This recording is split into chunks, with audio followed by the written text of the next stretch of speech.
문화를 변혁시키는 복음, 교회가 복음으로 문화를 변화시키는 이 사역을 해야 된다라는 것을 함께 좀 살펴보려고 합니다. 1970년대 중반에 영국의 음악가로 알려진 브라이언 이노라는 사람이 있습니다. 이 사람은 이렇게 비행기를 타기 위해서 공항에 들를 때마다 좀 너무 시끄럽다라는 생각을 하게 된 거죠. 공항에 가보면 그곳에는 늘 사람도 많고 누군가는 설레는 마음으로 떠나고 누군가는 사랑하는 사람을 기다립니다. 또 출장 때문에 바쁘게 뛰어가기도 하죠. 어떤 사람은 낯선 나라를 향해 떠나는 두려움을 품고 있고 또 어떤 사람은 긴 여행을 마치고 피곤한 몸으로 돌아오기도 합니다. 그런데 이 공항이라는 이 공간에는 여러 가지 긴장된 소리가 들려오죠. 사람들이 끊임없이 움직이고 또 계속해서 또 안내 방송이 들립니다. 또 비행기 엔진 소리도 들리지요. 짐을 끄는 소리, 또 아이들의 울음소리도 들리고 전화 통화하는 소리, 또 탑승을 재촉하는 안내 방송이 한꺼번에 막 뒤섞입니다. 겉으로는 화려하고 현대적인 공간인데 사람들의 마음속에는 긴장과 불안과 이 피로가 가득한 겁니다. 그래서 이 브라이언 이노이란 이 사람은 그 공간을 보다가 이런 생각을 하게 되었습니다. 이 공간에 어울리는 어떤 음악이 있지 않을까라고 한 것이죠. 그래서 이 소음으로 가득한 공간을 조금 더 사람들의 마음을 좀 평안하게 해줄 수 있는 이 공항에서 들을 만한 그런 음악을 한번 작곡해보면 어떨까라고 생각이 들었습니다. 그래서 사람의 마음을 불안하게 만드는 공간에 새로운 질서를 만들어주는 그 음악을 그가 작곡하게 되었습니다. 그 작곡한 이 음반이 공항을 위한 음악입니다. 공항을 위한 음악이라고 해서 들어보면 굉장히 노래가 조용합니다. 차분해요. 그런데 그 음악들을 통해서 마음의 분주함을 좀 갈아넣고 또 시끄러운 속에서 잠잠하게 자신을 좀 돌아볼 수 있는 그런 이 음악이죠. 그래서 이 공간을 좀 새롭게 바꿔보자라고 했던 것입니다. 그러자 사람의 마음이 그 음악을 통해서 가라앉고 복잡한 공간 속에서 새로운 질서와 여백을 만들어내게 되었답니다. 실제로 유튜브에서도 제가 한번 찾아보니까 이 음악이 있더라고요. 근데 음악의 이 댓글들을 보니까 그런 이야기들이 많이 적혀 있더라고요. 이 음악을 통해서 내가 공항에서 굉장히 마음이 편안해졌다. 정말로 내 마음에 긴장하던 마음이 풀어졌다. 이런 이야기들을 많이 써놓은 걸 보았습니다. 공항을 위한 음악은 오늘 우리가 생각하려는 이 복음과 문화의 관계를 이해하는 데 좋은 그림을 제공합니다. 그리스도인은 세상을 어떻게 살아가야 합니까? 세상이 시끄럽다고 길을 우리가 막고 우리 세상을 떠나야 합니까? 문화가 혼란스럽다고 담을 쌓아야 할까요? 반대로 세상과 소통해야 한다는 이유로 세상의 소리에 우리의 그러니까 우리가 맞춰가야 될까요? 세상의 소리에 우리가 맞춰야 될까요? 한쪽에서는 세상의 소음이 싫어서 떠나고 다른 한쪽에서는 세상의 소음에 섞여서 우리 자신의 소리를 잃어가고 있습니다. 오늘날 그리스도인들이 문화 앞에서 보이는 두 가지 반응인 겁니다. 그렇다면 우리는 어떻게 해야 하게 되겠습니까? 우리는 예수님의 말씀에서 답을 찾아야 됩니다. 항상 우리는 어떤 문제에 있으면 성경에서 답을 찾는 것이 중요하지요. 오늘 말씀인 요한복음 17장은 조금 전에 읽었던 그 말씀은 십자가를 앞두신 예수님께서 제자들을 위해서 기도하시는 대제사장적 기도라고 하는 그 내용의 일부분입니다. 다시 한번 보십시오. 내가 비옵는 것은 그들을 세상에서 데려가시기 위함이 아니요 다만 악에 빠지지 않게 보존하시기를 위함이니이다. 내가 세상에 속하지 아니함 같이 그들도 세상에 속하지 아니하여 싸움나이다. 16절 우리 한번 같이 읽어볼까요? 내가 세상에 속하지 아니함 같이 그들도 세상에 속하지 아니하여 싸움나이다. 예수님은 제자들을 세상에서 제거해달라거나 아니면 그들을 세상으로부터 벗어나게 해달라고 기도하지 않으셨습니다. 그들이 세상 가운데 남아있기를 원하셨습니다. 동시에 악에서 보존되기를 기도하셨지요. 세상 속에 있으면서 세상에 속하지 않는 것, 그것이 바로 그리스도인의 정체성이라는 것입니다. 한번 해볼까요? 세상 속에 있으면서 세상 속에 속하지 않는다. 네, 세상 속에 있으면서 세상에 속하지 않는 것. 이것이 우리의 그리스도인의 모습이라는 거죠. 그래서 우리는 세상에 있지만 세상이 소유할 수 없는 사람들이라는 겁니다. 그래서 우리 교회 여러분 주보에 보시면 온전하라 여기도 적혀 있는데요. 온전하라고 밑에 이렇게 작은 글씨가 있거든요. 여러분 주보 갖고 계세요? 네, 한번 보시면은 그게 보면 적혀 있어요. 우리는 은혜로 세상 가운데 있습니다. 우리는 은혜로 세상을 비춥니다. 우리는 은혜로 온전한 성도, 온전한 교회를 꿈꿉니다. 우리는 늘 세상 가운데 교회는 있어야 합니다. 그러나 그 세상 가운데 있는 이유는 세상과 같아지기 위해서가 아니라 세상에 그리스도의 빛을 비추기 위한 것이라는 겁니다. 그래서 여러분 이 문구가 굉장히 좋은 문구인데 여러분들 늘 좀 자주 읽고 우리 교회가 그렇게 되도록 기도하시면 참 좋을 것 같습니다. 이 세상의 우리가 언어를 이해하지만 세상의 가치가 우리의 결정 근거가 되도록 내버려 두면 안 된다라는 겁니다. 우리는 세상을 사랑하지만 세상을 따르거나 세상을 우상처럼 숭배하지 않는 사람들이지요. 바다 위에 떠 있는 배를 한번 생각해 보세요. 배는 물 위에 떠 있어야 되죠.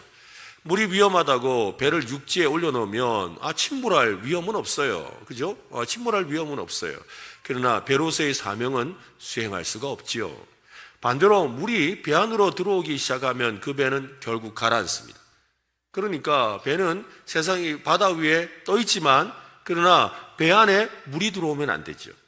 그죠? 그래서 이것이 바로 교회라는 거예요. 교회가 세상 가운데 있지만 교회 안에 세상의 물이 들어와서 세상과 교회가 같다면 안 된다라는 것이죠. 세상을 두려워해 세상 밖으로 철수하면 선교적인 사명을 잃어버립니다. 반대로 세상의 가치가 교회 안으로 들어오기 시작하면 세상을 변화시킬 능력을 잃고 세속화의 길로 가게 되는 것입니다.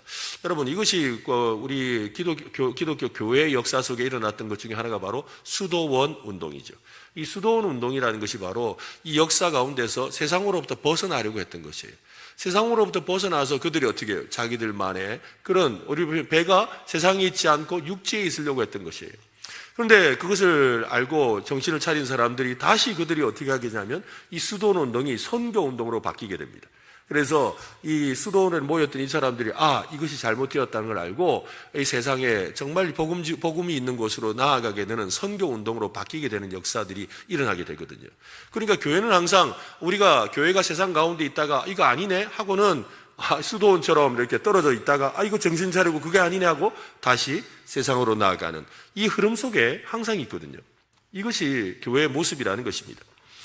어디까지 그러면 우리가 이 세상의 것을 받아들여야 할까요? 이것은 우리 모두의 고민입니다. 자녀가 새로운 문화를 접하면 부모님은 좀 걱정이 많죠. 그래서 아이고 요즘에 애들 노래방 가면 안 되는데 노래방 간다, PC방 간다 이러면서 막 걱정을 얼마나 합니까?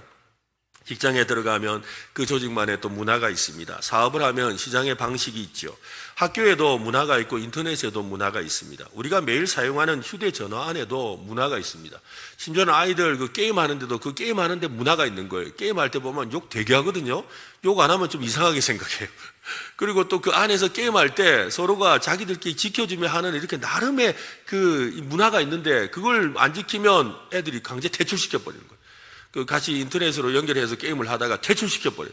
그러면 왜 빠졌냐고. 얘는 우리 이 문화가 같이 있는 애가 아니라는 거예요. 빼뜨리는 거죠. 그러니까 어느 곳에든 우리가 이 문화 속에 살아간다는 겁니다. 우리가 매일 사용하는 휴대전화 안에도 문화가 있죠. 우리가 문화 속에 살면서 이런 질문을 합니다. 신앙을 지키면서 세상 속에서 살아가는 것이 정말로 가능하겠는가라는 겁니다. 세상과 가까워지다 보면 나도 모르게 세상을 닮아가 버리지는 않을까라는 걱정이기도 하죠. 그렇다고 세상과 담을 쌓고 살 수는 없잖아요. 그렇죠? 그렇지 않습니까? 바로 이 질문에서 예수님께서 오늘 본문으로 대답을 하는 겁니다. 15절을 한 번 더 읽어보겠습니다. 같이 시작. 내가 비옵는 것은 그들을 다만 악에 빠지지 않게 여기에 아주 중요한 두 문장이 함께하고 있습니다. 그들을 세상에 있으라. 또 그리고 세상에 속하지 말라. 한번 해봅시다. 세상에 있으라. 세상에 속하지 말라. 네, 세상에 있으면서 또한 세상에 속하지 말라. 이게 아까 우리 바다 위에 있는 배와 같은 의미죠.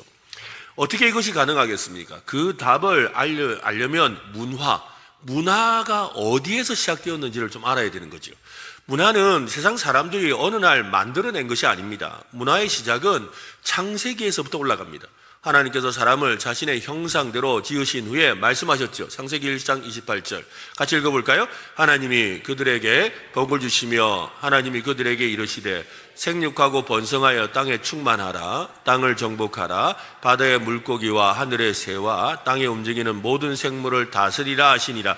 사실 이 말씀은 그냥 인간에게 세상의 만물의 영장이 되라, 만물을 다스려라는 음성으로 들리는 하나님의 말씀이라고 보이지만, 사실은 그 너머에는 하나님께서 야 아담아, 네가 해야 될 일은 이곳에서 문화를 만드는 것이라고 말씀하신 거예요.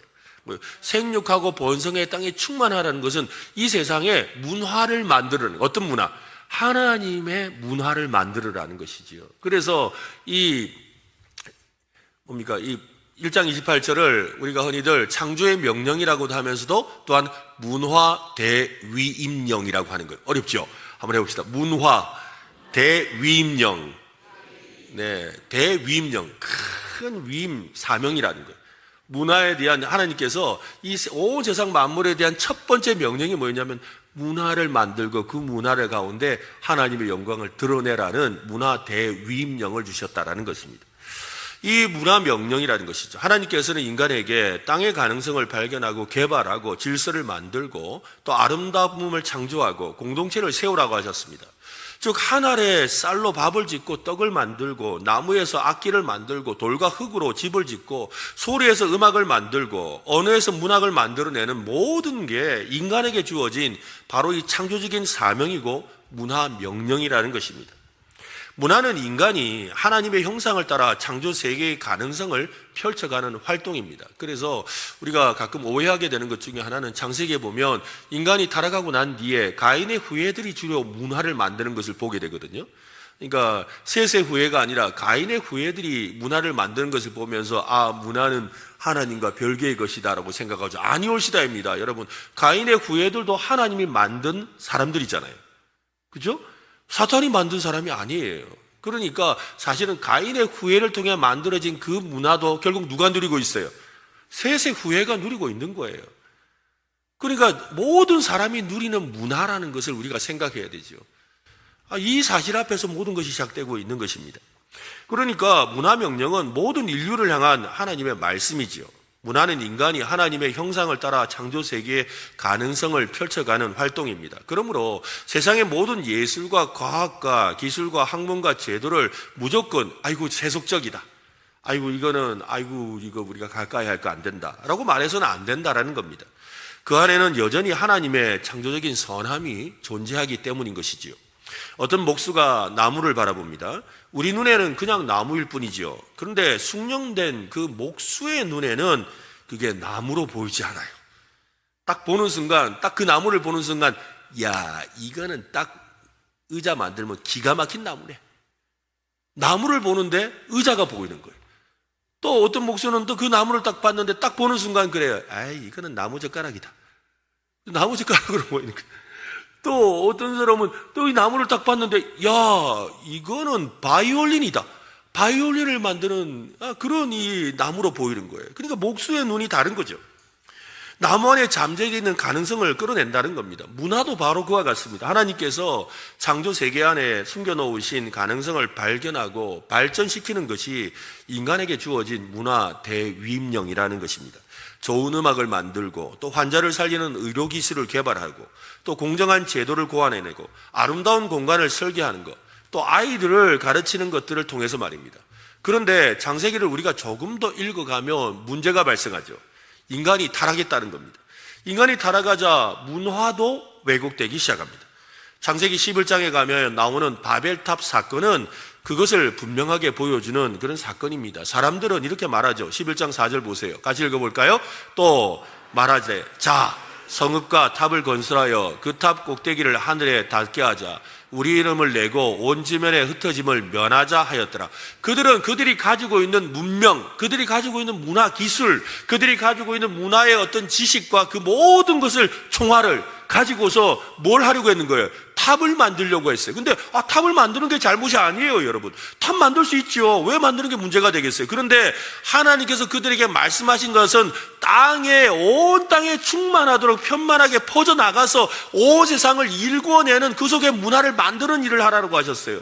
근데 그들은 그 하나님의 말씀을 따르는 것이 아니라 어떻게 했죠? 탑을 만들어서 하나님과 같이 되고 하나님처럼 살아가려고 했다는 것이죠. 하나님의 그 목적과 상관없는 엉뚱한 일을 한 것이 문제였다는, 이것이 바로 타락의 결과였던 것이죠. 기술이 무엇을 위해 사용되고 있었냐라는 것입니다. 우리의 이름을 내자. 인간은 하나님께 받은 창조 능력을 하나님을 영화롭게 하는 데 사용하지 않고 자기 자신을 신격화하는 데 사용하기 시작한 겁니다. 이것이 바로 문제입니다. 문화의 궁극적인 문제는 예배의 문제라는 것이죠. 예배의 문제. 1장 25, 로마서 1장 25절 보십시오. 같이 읽을까요? 이는 그들이 하나님의 진리를 거짓 것으로 바꾸어 피조물을 조물주보다 더 경배하고 섬김이라. 주는 곧 영원히 찬송할 이시로다. 아멘. 하나님의 진리를 거짓 것으로 바꾸어 피조물을 피조물을 하나님보다 더 경배하고 섬기게 되었다는 거예요. 그러니까 예배의 문제가 있었다는 거예요. 이것이 바로 타락이라는 겁니다. 하나님의 선물을 하나님보다 더 사랑하는 겁니다. 돈 자체가 여러분 악한 게 아닙니다. 그러나 돈이 안전과 경제 정체성과 행복의 근거가 되면 우상이 되잖아요. 그 돈을 숭배하게 되는 거죠. 야, 다 필요 없다. 돈이 있어야 살지. 돈이 있어야 살지. 하나님이 네 밥 먹여주나? 돈이 있어야 밥 먹지.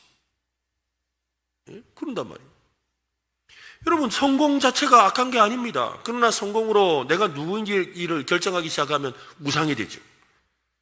기술이 놀라운 선물이 될 수 있습니다. 그러나 기술이 인간의 한계를 인정하지 않고 모든 것을 통제할 수 있다는 거짓된 환상에 사로잡히면 이 우상이 되는 거예요. 그래서 여러분, 기술 만능주의, 또 기술을 통해서 뭐예요? 테크노피아. 여러분, 테크노피아라는 게 뭐예요? 테크노피아. 피아라는 것은요, 천국이에요. 기술 천국. 우리가 가진 인간의 기술로 천국을 만들자라는 거예요. 아멘 하면 안 돼요. 그거 아닙니다, 여러분.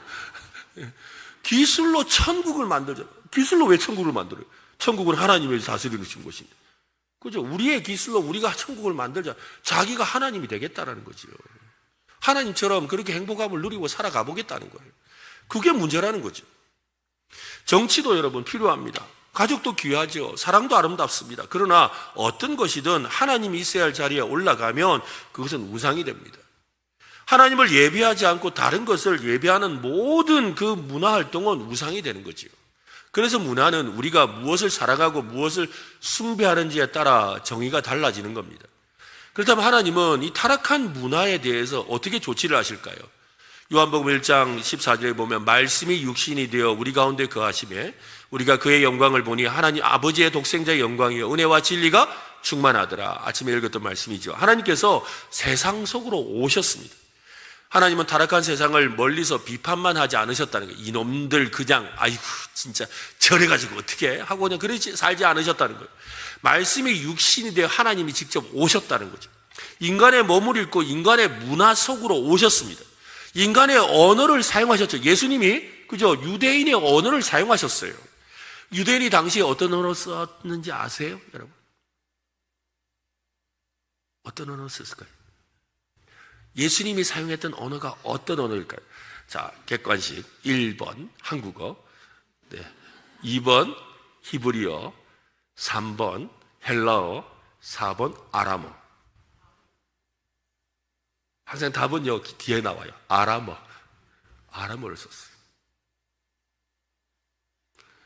이 헬라 언어는 이 초대교회의 이제 주변 나라로 가면서 사용되었던 언어이고, 실제로 예수님은 당시에는 히브리어는 구약의 언어였어요. 그리고 그때 당시에 쓰던 언어는 아람어였어요. 예수님은 아람어를 쓰신 거예요. 그러니까 그 문화 속에 그대로 예수님이 계셨다는 거예요.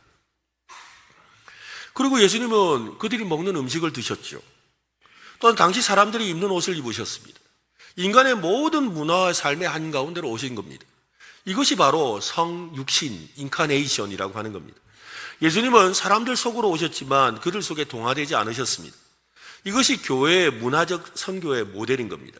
가까이 가되 동화되지 않는 거예요. 한번 해볼까요? 가까이 가되 동화되지 않는다. 그죠? 사랑하되 죄를 짓지 않는 거예요. 세상을 사랑하지만 죄를 짓지 않는 거예요. 함께 살아가지만 그들은 다른 왕을 섬기고 사는 거예요. 그죠? 같은 주라고 외치지만 우리의 주는 그 주님이 아닌 거죠. 누구예요? 하나님, 예수 그리스도시죠. 때로는 복음의 능력을 너무 작게 생각합니다. 복음이 세상과 만나면 사라질 것처럼 생각합니다. 그래서 지키기 위해서 배격하고 숨으려고 하지요. 그러나 성경은 복음에 대해서 모든 믿는 자에게 구원을 주시는 하나님의 능력이다. 한번 해볼까요? 모든 믿는 자에게 주시는 하나님의 능력이다. 언젠가 제가 예로 한번 들은 적이 있어요. 여러분, 어떤 믿지 않는 가정에 시집을 간 우리 믿음이 별로 좋지 않은 우리 자매가 있어요. 그래, 집안 식구들이 다 걱정이죠.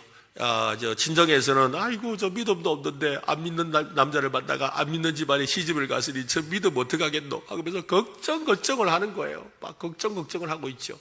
그런데 시집에서는 또 다른 걱정이 있어요. 어떤 걱정을 할까요? 야, 믿는 아가 우리 집에 들어왔다. 야, 적색 경보 발휘해라.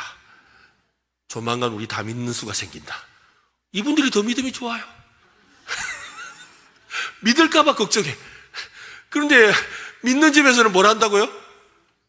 우리 딸이 안 믿을까봐 걱정하는 거예요. 참 이상한 일이에요. 그죠? 안 믿는 집에서는, 야, 믿는 집 딸이 우리 집에 들어왔다. 야, 큰일 났다. 이러고 있는다고. 여러분, 성경 말씀을 믿으세요. 복음은 모든 믿는 자에게 구원을 주시는 하나님의 능력입니다. 네, 우리는 그걸 믿는 거예요. 여러분, 복음의 능력을 믿으세요. 내가 잘 이길 수 있다는 걸 믿지 말고, 내가 잘 분별할 수 있다는 걸 믿지 말고, 내가 잘 참을 수 있다는 걸 믿지 말고, 복음의 능력을 믿으시기를 바랍니다. 그렇습니다. 복음의 능력을 의지하여 세상에서 그리스도를 우리는 증언하는 겁니다. 우리는 그리스도께 속한 사람입니다. 세상에 속해 있지만 세상에 속하지 않은 사람들입니다. 교회는 세상에 파송된 하나님 나라의 전초 기지와 같습니다.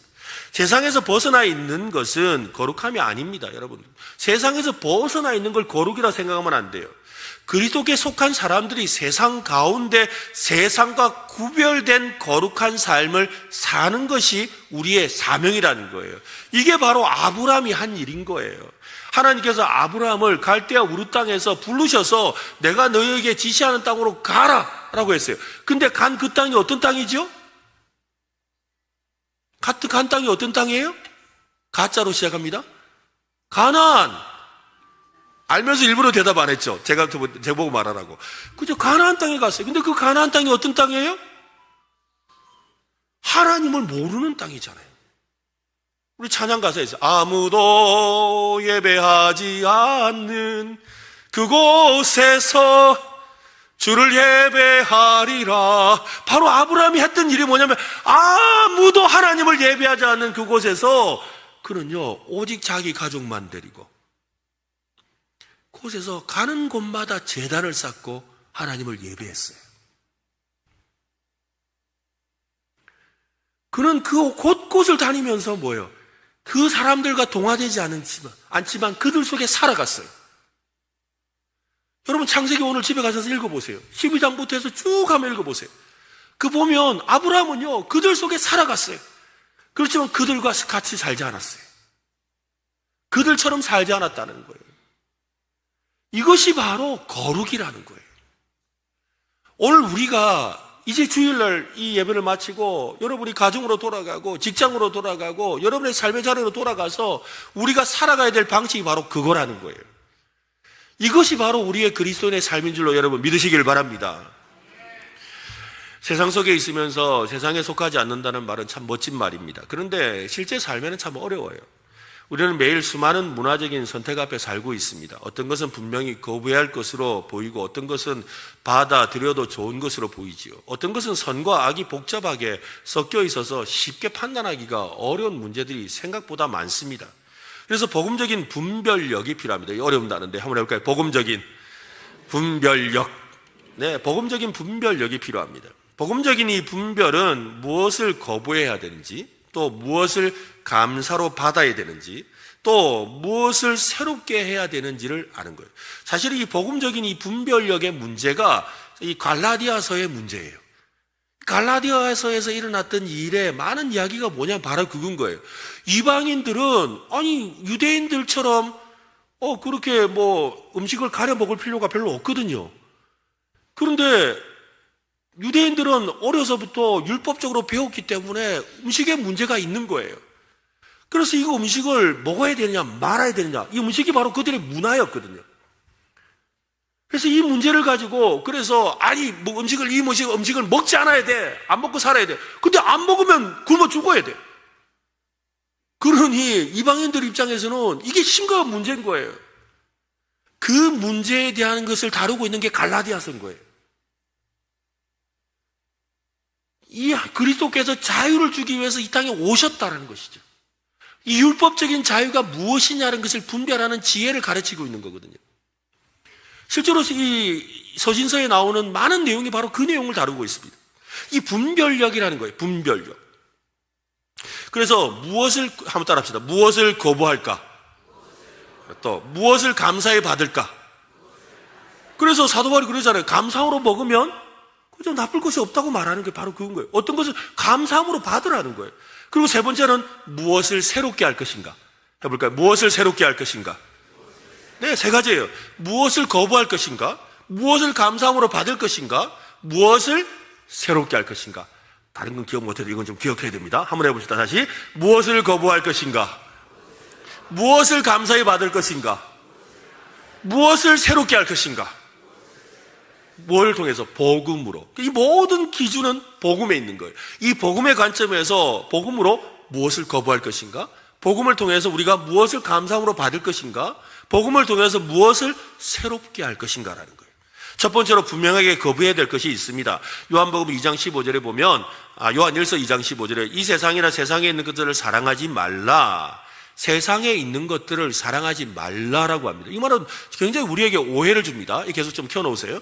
왜냐하면 하나님이 세상을 이처럼 사랑하사라고 했는데 세상을 사랑하지 말라니, 하나님은 사랑하라 했는데, 사랑한다 하셨는데 여기는 또 사랑하지 말라 그래요.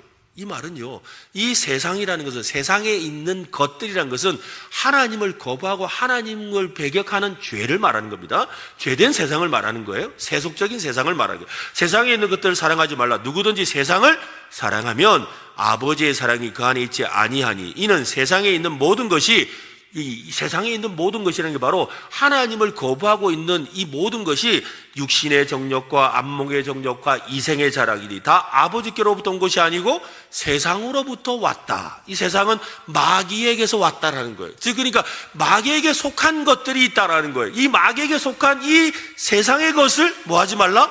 사랑하지 말라. 그래서 이것은 분명하게 거부해야 된다는 거예요. 분명하게 거절해야 된다는 거죠. 이 말씀을 잘못 이해하면 그리스도인은 세상에 있는 모든 것을 거부해야 된다고 착각할 수 있습니다. 우리가 거부해야 하는 것은 세상에 존재하는 모든 문화가 아니라 하나님을 대신하려는 문화의 우상적인 것을 말합니다. 세속적인 세상이죠. 우리는 세상을 거부하는 것이 아니라 세상의 죄를 거부해야 하는 것입니다.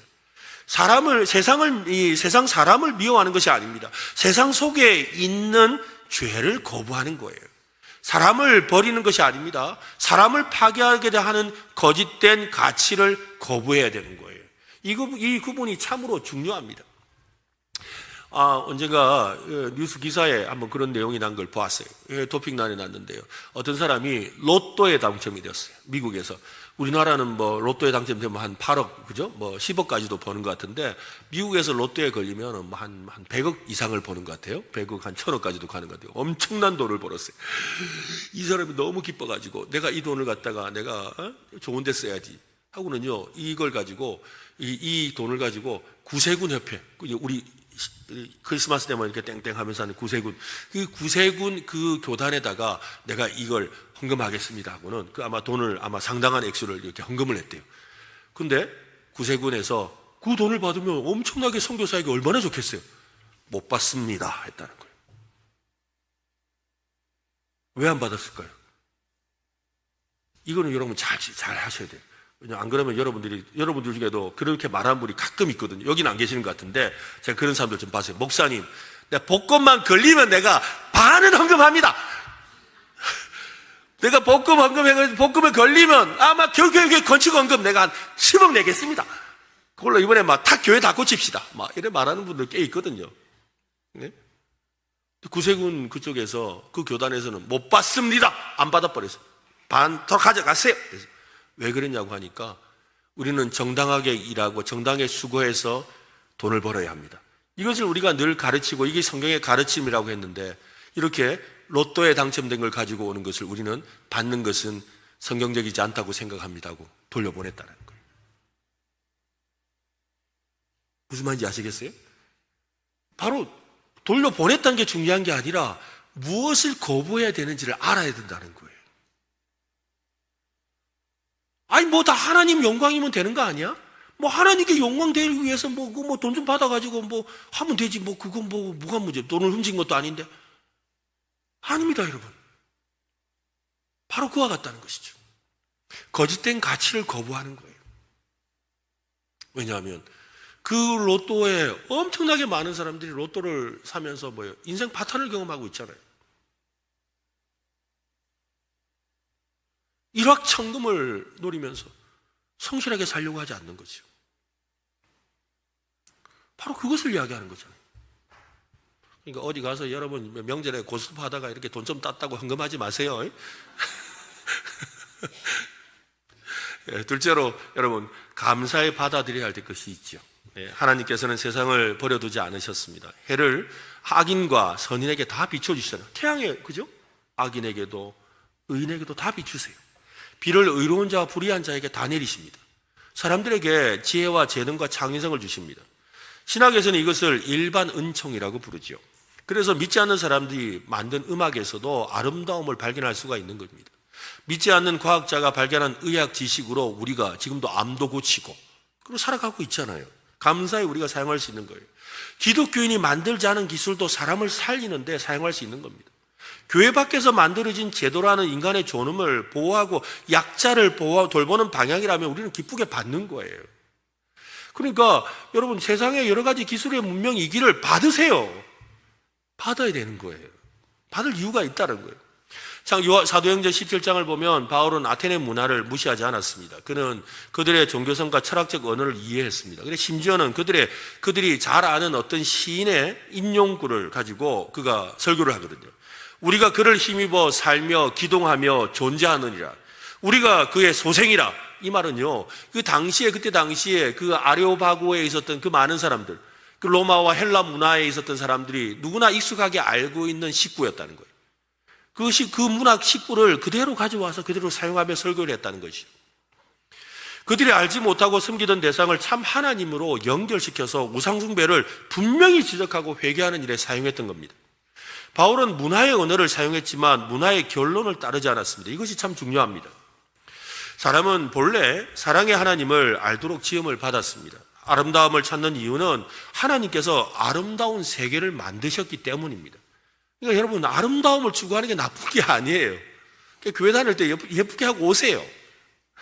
아름다움은 좋은 거예요. 하나님이 만드신 거예요. 자유를 원하는 이유는 본래 하나님 안에서 참된 자유를 누리도록 우리를 만드셨거든요. 문화에는 언제나 선함과 왜곡이 함께 섞여 있습니다. 그래서 우리는 받아들이고 감사하되 궁극적인 소망을 두지 말아야 하는 것이지요. 좋은 것은 받아들여야 된다 이 말입니다. 셋째로 변혁해야 될 것도 있어요. 로마서 12장 2절 말씀인데 같이 한번 읽어봅시다. 시작. 너희는 이 세대를 본받지 말고 오직 마음을 새롭게 함으로 변화를 받아 하나님의 선하시고 기뻐하시고 온전하신 뜻이 무엇인지 분별하도록 하라. 너희는 이 세대를 본받지 말라라고 하죠. 그러나 그 다음이 중요합니다. 오직 마음을 새롭게 함으로 변화를 받아. 복음은 우리에게 단순히 세상의 잘못을 발견하는 능력만 주는 게 아닙니다. 새로운 삶을 만들어내는 능력을 주지요. 그리스도인이 문화 비평을 잘하는 것만으로 사명을 다했다고 생각하면 안 됩니다. 왜 잘못되었는지를 말하기는 쉽죠.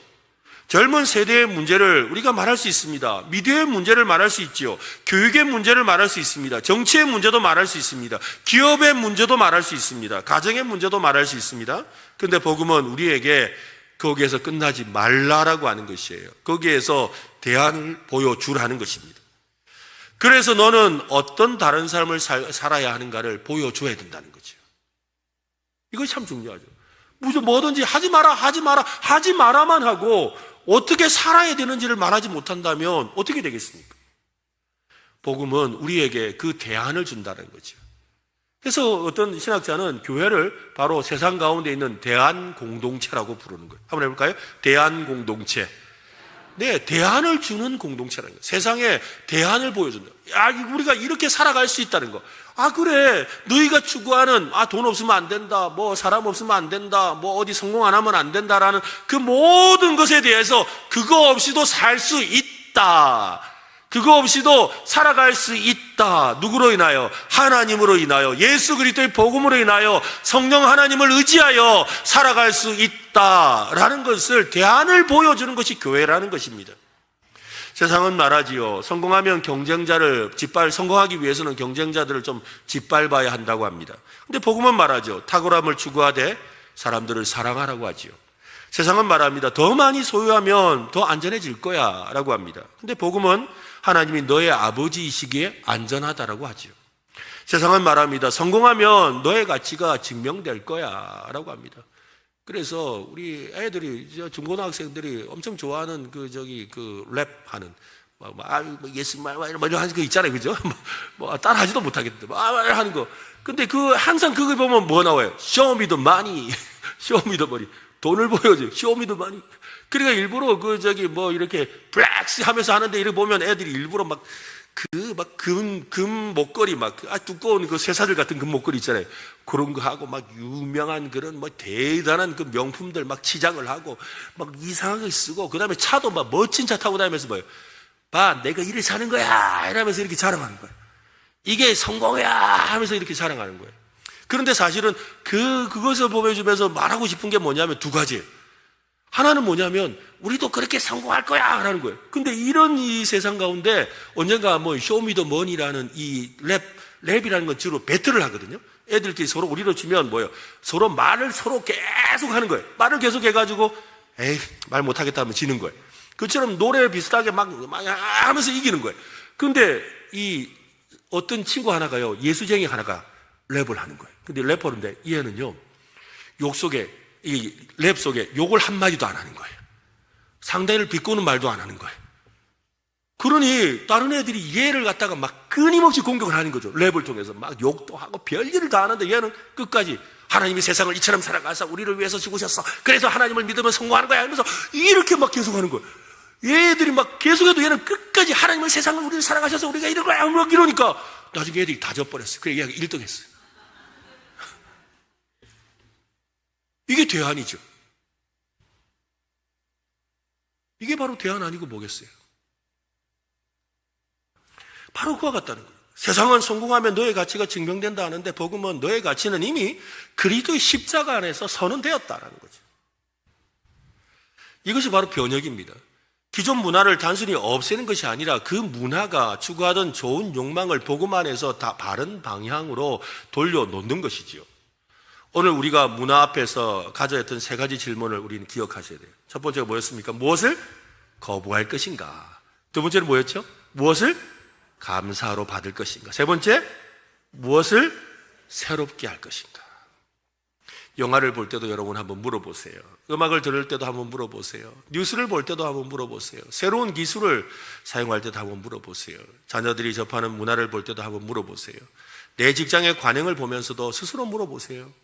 복음적인 분별은 세상을 향해 항상 아니요라고 말하는 능력이 아닙니다.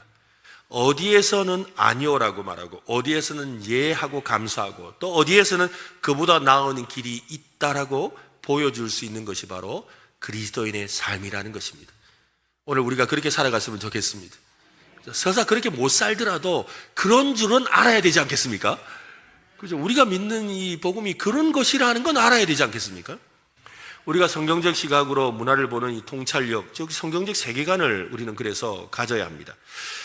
이것을 분별해내기 위해서는 성경적 세계관을 가져야 되는데 이 세계관이라는 것을 어떤 분은 이게 거름막이라고 하고요. 또 어떤 사람은 이것을 이 세계관의 안경이라고 그래요. 뭐냐면 이 안경이 선글라스 같다는 거예요. 우리 선글라스에 보면 편광 선글라스라고 들어보셨죠? 그때는 몰라도 고개 한번 끄덕여 주면 됩니다. 그래서 편광 선글라스. 이게 뭐냐면 어떤 빛은 투과하고 어떤 빛은 투과하지, 색깔은 투과하지 못하게 하는 거예요. 그래서 편광 선글라스는요, 가면은 반드시 뭐가 있느냐 하면 이렇게 안경을 가지고 이렇게 딱 비춰보면 안 보이던 게 보여요. 그래서 그러면서 말하는 거예요. 이게 바로 편광입니다. 어떤 건 보여주고 어떤 건 보이지 않습니다. 이 세계관이라는 것이 바로 그래요. 이 세계관으로 이 문화를 걸러내는 거예요. 이 문화를 걸러내어서 받아들일 것, 받아들이지 않아야 될 것, 또 아까 우리 세 가지가 아까 뭐였어요? 첫 번째, 거부할 것, 그리고 받아들일, 감사함으로 받을 것, 새롭게 만들어야 될 것, 이걸 구분하는 것이 바로 세계관이라는 거예요. 이 세계관을 갖는 거죠. 그래서 이 이야기는 인간을 어떻게 보고 있는가, 행복을 어디에서 찾으라고 말하는가, 무엇이 인간의 문제라고 말하는가, 무엇이 인간을 구원할 수 있다고 말하는 것 같은 이 질문을 통해서 성경 전체의 큰 이야기로 그것을 다시 읽어보게 만드는 거예요. 그래서 이 세계관이라는 것은 어떤 틀을 갖는 거거든요. 이 성경을 보는 눈이기도 하고 또한 세상을 보는 눈이기도 해요. 이 네 가지의 틀로 보게 되는데요. 한번 따라합시다. 창조, 타락, 구속, 완성. 이게 인류의 역사를 바라보는 구속사의 관점이고 하나님 나라의 관점이고 계속 한번 띄워놔 보세요. 그래서 이 세상을 볼 때도 우리가 이 관점에서 봐야 돼요. 창조, 타락, 구속, 완성. 그러니까 하나님이 창조하실 때는 어떤 모습이었는가? 하나님이 창조하신 것이 어떻게 타락하였는가? 이 타락한 것을 어떻게 예수 그리스도의 복음을 통해서 거듭나아지는가?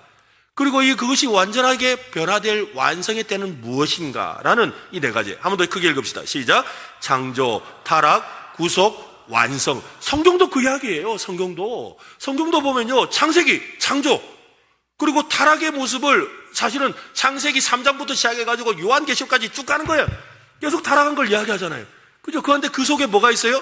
예수 그리스도의 복음에 대해서 구약에서는 앞으로 주실 것이라 오실 메시아에 대해서 이야기를 하다가 신약에 오면 때가 참해 라고 하면서 예수 그리스도께서 이 땅에 오심으로 말미암아 복음의 역사가 일어나서 구속의 역사가 시작되었다고 말하는 거예요. 그 구속의 역사가 나중에 요한계시록에 가면 여자와 용들을 물리치고 바다에 처박아 버리고 수월에 가득히가 해가지고 어떻게 해요? 승리하는 영광의 찬송을 보여주는 거예요. 그 영광의 찬송을 요한계시록만 보여주는 게 아니에요. 실제로는 뭐예요? 구약에서도, 구약 선지서에서도 그 모습을 보여주거든요. 그래서 이 창조와 타락과 구속과 완성이라는 이 큰 얼개 안에서 성경이 흘러가듯이 이 세상도 그런 시각으로 이 인류의 역사와 문화를 봐야 된다는 거예요. 이것을 뭘 한다? 세계관이라고 한다는 거예요. 그런데 이 세계관을 성경적 세계관이라고 하는 거예요. 요즘에 우리 아이들은요, 그 세계관이란 말을 그냥 이렇게 무슨 뜻인지 모르고 굉장히 잘 써요. 특히나 이렇게 요즘에 영화나 이런 걸 보면서 이 영화의 SF 영화 이런 걸 보면서 이 공상과학 영화 이런 것들 또 그다음에 또 뭐 미래에 대한 어떤 이야기들 이런 걸 보면 이제 이 상대성 이론에 의해서 공간이 여기서 저리로 가고 막 이런 일들이 막 일어나고 또 미래에 막 이렇게 타임머신을 타고 와가지고 어떻게 하고 이런 것들을 보면서 그런 걸 애들이 자기들 입으로 뭐라 하냐면 세계관이라고 그래요. 그러니까 어떤 그 사람의 세계관으로 지금 영화가 이렇게 스토리가 가고 있다고 아이들은요 그렇게 말하고 있어요. 이 세계관이라는 말이 어려운 이야기가 아니에요. 그런데 그런 이 세계관 속에서 기독교 세계관을 모르고 있는 거랍니다. 최근에 올해 우리 주일학교 하나바이블 이 공과가 세계관에서 다루는데 정말 이 세계관을 제대로 가르쳐야 되거든요. 근데 이 세계관이 우리들도 알아야 될 문제라는 거예요. 근데 그 세계관은 이 네 가지만 잘 기억하시면 돼요. 아까 뭐였습니까? 창조, 타락, 구속, 완성. 이 네 가지를 기억하는 것에부터 시작한다는 이 관점에서 우리가 보는 거예요. 그래서 이 세상과 문화를 하나님께서 선하게 창조하셨는데 죄가 그 선한 창조를 왜곡했지요. 그리스도께서 십자가와 부활을 통해 구속을 이루셨고 마지막 날에는 모든 것을 새롭게 하신다라는 것입니다. 이것이 창조, 타락, 구속, 완성이라는 네 가지의 틀, 세계관이라는 거죠. 돈을 예로서 한번 들면 이래요. 돈은요, 여러분 돈은 창조적인 관점에서 보면 선하고 좋은 거예요. 왜냐하면 돈은 인간의 노동과 교환을 돕는 좋은 도구거든요. 근데 타락의 관점에서 보면 어떻게 돼요? 돈은 탐욕과 불안과 지배의 수단이 되어 있죠. 근데 구속의 관점에서 우리는 다시 어떻게 해야 돼요? 이것을 구속시키는 거예요. 거듭나게 한다 이 말인 거예요. 우리가 사람이 거듭나듯이 돈을 거듭나게 하는데 이 돈을 거듭나게 하는 일이 뭐예요? 우리가 여러분 우리 산무 심리를 통해 춥고 배고프고 외로운 이들에게 이 돈으로 뭐예요? 도시락도 주고 봉사도 하고 미얀마 우리 난민 아이들 도와주고 성교의 사명도 사용하는 거. 이웃을 위한 도구로 사용하는 거. 자기를 드러내고 자기를 높이고 자기를 주장하는 그런 타락된 이 돈을 어떻게 한 거예요? 내가 아니라 다른 사람을 위해서 하나님의 나라를 위해 사용하는 거예요. 이게 바로 구속의 관점으로 돈을 보는 거예요. 이 완성의 관점은 뭐겠어요? 장차 하나님의 나라에서는 뭐예요? 이 돈으로 인하여 생겼던 결핍과 착취와 같은 이런 것들이 사라지고 진짜 중요한 모두가 다 서로 연합하고 하나 되어 살아갈 날을 보게 되는 거죠. 바로 이것이 우리가 세상의 여러 것들을 보는 이 세계관이라는 거예요. 그래서 이 세계관이 중요합니다. 세상을 어떻게 읽느냐에 따라 살아가는 방식이 달라지죠. 똑같이 돈을 벌어도 다르게 벌 수 있습니다. 똑같이 사업을 해도 다르게 사업할 수 있습니다. 똑같이 아이들을 가르쳐도 다르게 가르칠 수가 있는 거예요. 똑같이 예술을 해도 다르게 표현할 수가 있어요. 똑같이 기술을 만들어도 사람을 대하는 철학이 달라질 수밖에 없죠. 왜 그렇습니까? 복음이 우리의 시선을 새롭게 하기 때문입니다. 이번에 대학부 수련회 주제가 청소년부 수련회 주제가 소문의 낙원이었는데, 이 소문의 낙원이라는 게 최근에 유명한 이제 가수들, 이 듀엣 가수가 낸 악동 뮤지션, 네, 걔네들이 이렇게 작곡한 음반의 타이틀이거든요. 근데 이 내용 중에 제가 노래가 하나가 있는데 그 노래가 참 저에게 너무 감동이 돼가 그 노래 듣다가 좀 울었어요. 야, 그 아이의 심정이 이해가 돼가지고. 이 애들은 이 선교사님의 자녀들이에요. 근데 오디션 프로에 나와가지고 음악을 너무 정말 신동해, 신동. 근데 생긴 건 되게 못생겼어요. 저는 연예인 하면 안 될 애들이야. 근데 실력이 너무 좋아. 실력이 너무 좋아요. 그냥 노래를 너무 잘 작곡하고 가사도 너무 잘 써요.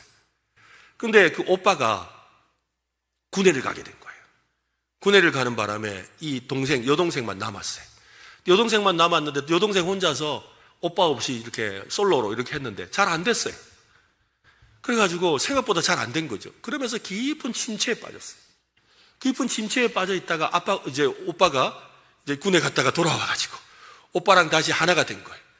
하나가 되어가지고 낸 첫 번째 음반이 바로 소문의 낙원이라는 음반이에요. 근데 지금 제목이 생각이 안 나는데 그 제목이 뭐냐, 이 가사가 이래요. 기쁨 뒤에 슬픔이 오는 것은 당연하다는 거예요. 자기 인생을 이야기하는 거예요. 자기 기뻤거든요. 막 인정받고 좋았는데 슬픔이 오는 것은 당연한 일이라는 거예요. 그러면서 그러나 그 속에 예수 그리스도를 말하지 않는데 그 가사를 가만히 이렇게 보면서 이렇게 이 노래를 듣고 있으면요, 지금 이 세상에서 부르는 아이들이 막 댄스 하면서 하는 그런 거하고 달라요. 그런데 묘하게 사람들의 마음속에 심금을 울리고 우리 인생을 돌아보게 만들고 하나님을 생각하게 만드는 그런 노래더라고요. 참 그거 한번 생각해 볼 만한 문제더라고요. 그러니까 이게 바로 어떻게 보면, 그죠? 어떻게 해석하느냐. 이 세계관을 가진 모습으로 우리도 살아야 되지만 우리 아이들이 살아가면 얼마나 놀라운 일들이 일어날지 참 기대가 돼요. 그렇습니다. 우리의 시선과 생각과 세계관의 변화가 어떻게 세상의 거대한 문화를 변화시킬 수가 있겠습니까? 예수님은 하나님 나라를 설명하시면서 겨자씨와 누룩에 비유하셨지요. 자꾸 보이지 않는 것 같은 그런 것이지만 시간이 지나면 어떻게 된댔지요? 작은 겨자씨 한 알이 땅에 심어져서 다른 어떤 씨보다 작은데 그 씨가 땅에 심어지니까 어떻게 됐다 그랬어요? 자라서 많은 새들이 깃든다 그랬어요. 이 이야기를 하신 말씀은요, 또 이 이야기를 하시고 나서 또 다시 무슨 말씀을 하셨냐면 가루 서말 속에 있는 누룩에 대해서 말씀하셨어요. 가루 서말 속에 있는 누룩 조금만 넣으면 어떻게 돼요? 어떻게 되죠? 부풀어 오르잖아요. 우리 옛날에 호떡 만든다고. 호떡 만들려고 가루 이렇게 반죽한 다음에 이렇게 누룩 좀 넣고는 이렇게 딱 덮어 놓으면 막 부풀어 올라 있잖아요. 조그마한 거 보이지 않는데 온 반죽을 다 부풀어 오르게 만든다는 거예요. 그러면서 예수님이 하셨던 말씀이 이것이 바로 하나님의 나라다라고 말씀하셨어요. 이것이 바로 하나님의 나라다. 이 말이 무슨 말일까요? 바로 우리의 눈에는 보이지 않지만 그 작은 것 하나가 결국 온 세상을 바꾸어 놓는다는 거예요. 장차 온 세상이 뒤집어질 거라는 거예요. 그러므로 오늘 저와 여러분은 겨자씨예요. 한번 해봅시다. 나는 겨자씨다. 한번 더 합시다. 나는 누룩이다. 그죠? 우리가 세상 가운데, 우리가 그들 가운데 있으면서 우리는 그냥 그들과 구별된 존재가 아니라 우리가 있음으로 말미암아 그들이 뭐가 된다는 거예요? 다 누룩 먹은 밀가루가 되는 거예요. 반죽이 되는 거예요. 그죠? 우리가 그들 속에 보잘것없고 미미해 보이고 아무것도 없었던 것 같았는데 이 겨자씨 하나 때문에 온갖 새들이 깃들고 사람들이 와서 그늘에 머물게 되는 역사가 일어난다는 거예요. 바로 그 이야기를 하고 있는 것이죠. 우리를 그렇게 사용하기를 원하신다는 거예요, 하나님이. 그러니까 이 세계관을 가지고 우리가 세상을 살아가야 되는 거예요. 이 세계관을 가지고 오늘 우리가 겪고 있는 문화를 봐야 되는 거죠. 그러면 우리는 문화의 소비자에서 문화의 창조자로 바뀌게 되는 거예요. 이것이 문화를 변화시키는 복음을 지닌 선교적 교회의 사명이라는 겁니다. 우리는 오랫동안 문화에 대해서 경계하는 말을 많이 했습니다. 이것을 보지 마라, 저것을 듣지 마라, 거기 가지 마라. 물론 필요한 말이에요. 영혼을 해치는 것은 분별해야 됩니다. 그러나 교회가 거기서 멈추면 세상은 우리에게 묻습니다. 그러면 당신들은 무엇을 만들고 있느냐라는 것이지요. 세상 음악이 문제라고 생각한다면 더 아름다운 음악을 만들어야 되죠. 그렇지 않겠습니까? 더 아름다운 음악을 만들어야 돼요. 여러분, 세상에 락 음악이 그 락 음악이 문제겠어요? 그 락 음악으로 누구를 노래하니까? 사람을 노래하고 그 이상한 것을 노래하니까 문제지요. 그 락 음악으로 우리가 하나님을 높이면 되잖아요. 그래서 우리가 이렇게 할 때, 그죠? 우리 지금 찬송가도 마찬가지. 여러분, 찬송가 우리가 찬송가에서 보면 지금 1장부터 한 100장 안에 있는 내용들은 거의 보면 단박자거든요. 단박자라는 게 뭐냐면 그냥 맞죠? 단박자, 그죠? 그리고 정박자, 그죠? 내가 무식해가지고 정박자 한 박씩. 그러니까 이 찬송가 만복의 근원 하나님, 이게 지금 일부러 이게 1장부터 100장까지 있는 대부분의 노래들은 그렇게 되어 있어요. 왜냐면 이게 뭐냐면 고대의 중세 시대, 그죠? 중세, 그죠? 이 음악에, 우리 흔히 말하는 그 음악을 가지고 만들 때 그렇게 만든 거예요. 근데 여러분, 그 음악조차도, 그때 당시에 그 음악도 하나님을 위해서 만든 음악이 아니에요. 그 박자도 하나님을 위한 박자가 아니었다고요. 근데 그 박자가 어떻게 되었어요? 하나님을 노래하는 박자로 바뀌어 있는 거예요. 찬송가 여러분 한번 찾아보세요. 여기 보면요, 무슨 어느 나라 스코틀랜드 민요 이런 거 많아요. 그때 당시 유행가예요, 유행가. 근데 그 유행가가 지금 하나님을 찬송하는 노래가 되어 우리가 부르고 있는 거예요. 교회는 끊임없이 세상의 것을 하나님의 것으로, 하나님을 찬양하는 것으로 바꿔오는 역사였다는 것을 우리가 들고 있는 이 찬송가가 보여주는 거예요. 이 찬송가가 바로 그걸 보여준다고요. 우리는 끊임없이 대안을 만들어내야 되는 거예요. 그러니까 요즘에 아이들이 막 노래 만들어서 이렇게 하면요, 같이 따라 불러줘야 돼. 좀 힘들지만 나도 힘들어요. 어떻게 나 노래 따라, 가사도 못 따라 하겠어. 그렇지만 따라 불러야 돼. 왜? 요즘에는 그 노래를 통해서 하나님 영광 받으시니까. 물론 내 주는 강한 성이요 하는 이 노래도 받으시지만, 그죠? 이 노래도 받으신다는. 여러분, 오늘날 이 세상에 기술이 인간을 소외시킨다고 생각한다면 사람을 더 살리고 연결하는 기술을 우리가 더 개발해야 되잖아요. 도시가 외롭다고 생각하면 이웃이 서로 만나고 연결할 수 있는 공동체를 만드는 것, 이것이 오늘 우리가 해야 될 일이라는 것입니다. 복음은 우리의 상상력을 풍성하게 합니다. 복음은 세상의 어떤 사람들의 창의력보다 더 탁월한 창의력을 발휘하도록 돕고 있습니다. 여러분, 오늘 우리는 이 복음의 문화적 사명에 대해서 함께 나누었습니다. 근데 이 복음의 문화적 사명, 우리가 과연, 근데 목사님, 말은 거창하고 좋은 말 같은데 내가 이거 되겠습니까? 아이고, 내가 이거 어떻게 하겠습니까? 내가 할 만한 능력이, 아이고, 내가 그렇다고 하면 내가 작곡을 하겠습니까? 내가 그림을 그리겠습니까? 아이고, 나더러 뭘 어쩌랍니까? 이런 마음이 들 것 같아가 하나님이 말씀하셨어요. 스가랴 4장 6절 한번 읽어봅시다. 같이 시작. 그가 내게 대답하여 이르되 여호와께서 스룹바벨에게 하신 말씀이 이러하니라. 만군의 여호와께서 말씀하시되 이는 힘으로 되지 아니하며 능력으로 되지 아니하고 오직 나의 영으로 되느니라. 한 번 더 합시다. 오직 나의 영으로 되느니라. 영이 뭐예요? 성령 하나님으로 된다는 거예요. 우리 아이들이, 우리가 성령 충만하면 성령님께서 생각지도 못한 이 세상을 창조하신 그 하나님께서 우리에게 창조의 능력을 주실 줄로 믿으시길 바랍니다. 내가 창조하라는 거 아니에요. 성령 하나님께서 오늘 우리의 마음에 능으로 역사하여 주셔서 그 창조의 능력을 나타내게 하실 줄로 믿습니다. 그 마음을 가지고 우리 교회가, 우리 성도들이, 또 우리 다음 세대 아이들이 그렇게 세상 가운데서 예수 그리스도의 복음의 문화 명령을 감당하는 그런 선교적 교회가 되었으면 좋겠습니다.